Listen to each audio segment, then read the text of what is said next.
19 വർഷങ്ങൾക്ക് ശേഷം നടക്കാനിരിക്കുന്ന പെരുങ്കളിയാട്ടത്തിന്റെ ഒരുക്കങ്ങളിലാണ് മാതമംഗലം മുച്ചിലോട്ട് ഭഗവതി ക്ഷേത്രവും പരിസരവും.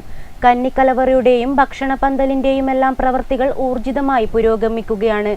ജനുവരി 25 മുതൽ 28 വരെയാണ് മാതമംഗലം മുച്ചിലോട്ട് പെരുങ്കളിയാട്ടം. ക്ഷേത്രമുറ്റത്തും ചുറ്റുവട്ടത്തും എല്ലാവരും വലിയ തിരക്കിലാണ്. പാലമരത്തടിയിൽ ഉളിപതിയുന്ന ശബ്ദമാണ് പണി പുരോഗമിക്കുന്ന കന്നിക്കലവറയ്ക്കരികിൽ.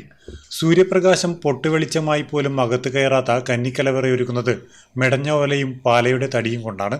ഒരേ സമയം 2500 പേരെ ഇരുത്തി ഭക്ഷണം കൊടുക്കാൻ പാകത്തിന് തയ്യാറാക്കുന്ന ഭക്ഷണപുരയിലെ ഇരിപ്പിടങ്ങളുടെ നിർമ്മാണവും തുടങ്ങിക്കഴിഞ്ഞു.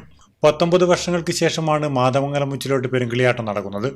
ജനുവരി 25 മുതൽ 28 വരെയാണ് പെരുങ്കളിയാട്ടം. ഉത്സവത്തിന് എത്തിച്ചേരുന്ന മുഴുവൻ ആളുകൾക്കും വലിയ പ്രയാസമില്ലാത്ത രീതിയിൽ മുച്ചിലോട്ട് ഭഗവതിയെ കണ്ട് തിരിച്ചു പോകാൻ ആവശ്യമായ സൗകര്യങ്ങളെല്ലാം സംഘാടക സമിതി എന്ന നിലയിൽ ഇവിടെ ഒരുക്കിക്കൊണ്ടിരിക്കുകയാണ്.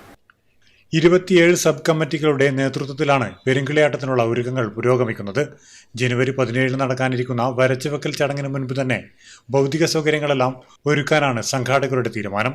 Network news, Pilathara.